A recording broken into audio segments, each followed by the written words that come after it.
Since 1990, Eurofound's European Working Conditions Survey has analysed the working conditions of EU employees and the self-employed. In 2021, the COVID-19 pandemic meant face-to-face interviews were not possible. Over 58,000 workers in the 27 EU member states were contacted by telephone to understand the kind of working conditions they were facing during the pandemic. The 2021 findings are preliminary, but confirm that, while around one-third of employees, 35%, continued to work from their employer's premises, 12% worked exclusively from home, at least some of the time during the pandemic, and that women were more likely to work from home than men. Unsurprisingly, working from home was more prevalent in some sectors. While most workers in commerce, industry and healthcare still went to work, those in financial or other services were most likely to work from home.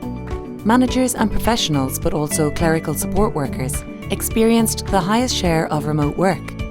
22% of managers in financial services and 30% of professionals in other services worked from home during the pandemic. How did people find working from home? Many workers highlighted positive aspects like better work-life balance. For those with children at home, almost 40% felt their working hours fit in very well with family or other commitments outside of work. This was only the case for 34% of those working from their employer's premises.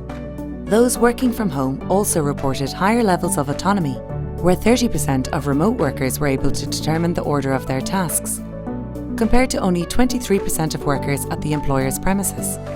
At the same time, higher levels of autonomy when working from home brought challenges.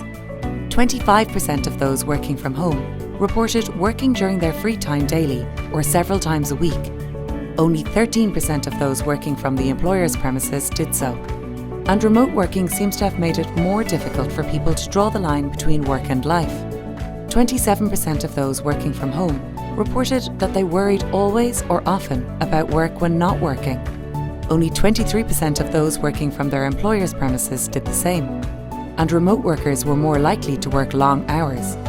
13% reported working weeks of more than 48 hours. But only 7% of those at the employer's premises worked more than 48 hours per week.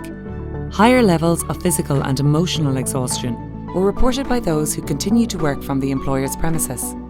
But levels of anxiety were higher among those working from home, with 37% suffering from anxiety over the past 12 months, versus 30% not working at home.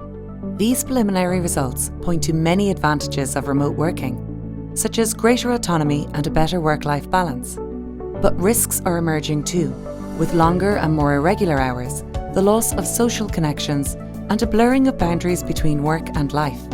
What is clear is that if remote work is here to stay, it will be critical for policymakers to consider the benefits, but also address any risks.